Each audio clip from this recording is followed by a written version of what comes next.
Bonjour, aujourd'hui on va voir ensemble comment analyser des données récupérées sous la forme d'un fichier CSV avec Python en utilisant Google Colab. Donc ces données concernent l'historique des dépenses de 50 startups et leur chiffre d'affaires.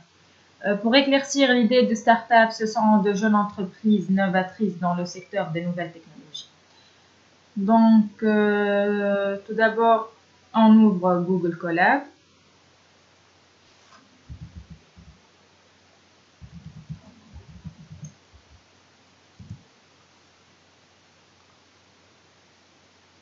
Donc, on rappelle que c'est un service cloud offert par Google qui permet d'entraîner des modèles de machine learning directement dans le cloud.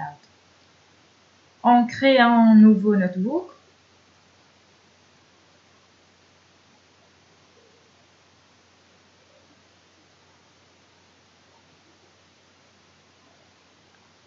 On va importer le fichier CSV. On attend la connexion.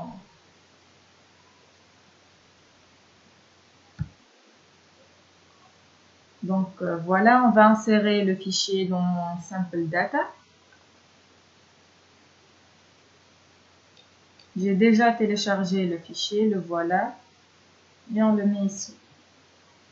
Les fichiers importés seront supprimés lorsque l'environnement d'exécution sera recyclé. OK. Donc, après avoir ajouté le fichier de 50 startups, le fichier format CSV, on va commencer par importer les bibliothèques. Donc, j'ai déjà écrit le bout de code concernant l'importation des bibliothèques et les données du fichier CSV. Donc, voilà, import Panda, la bibliothèque Python, Matplotlib, NumPy, Warnings et importer le fichier CSV. Pour exécuter la commande, on tape CTRL Entrée. Donc voilà, c'est fait. Un code à chaque fois. Donc data 7 CTRL Entrée.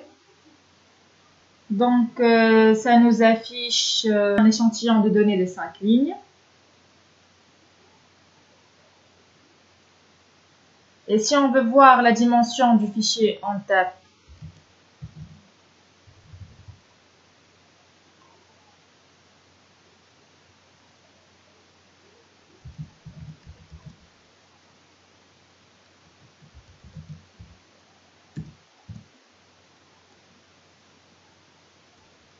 CTRL Entrée. Donc voilà les dimensions lignes, 50 lignes et 5 colonnes. Toujours on rajoute du code. Pour la description, c'est data.describe. Dataset bien sûr.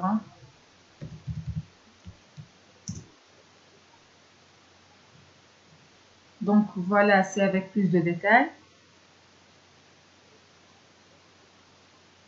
On peut même faire un assemblage sur une seule colonne de la moyenne de la colonne profil.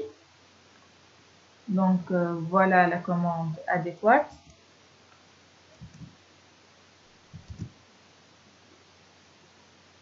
On a calculé la moyenne. Et pour détecter les valeurs aberrantes et erronées, on utilise le graphique de type boxplot pour dire boîte terme stage avec la commande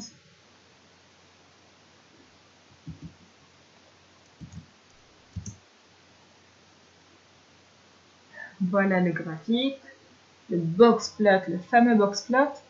Pour élever ou allonger l'exploration des données, on utilise un autre type de graphique qui est le scatterplot.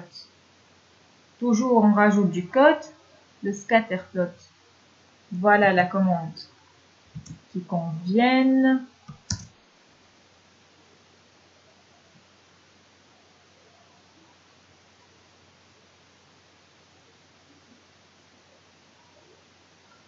Donc voilà. Comme on peut calculer le degré de corrélation entre les variables avec la commande, c'est la dernière comme vous voyez.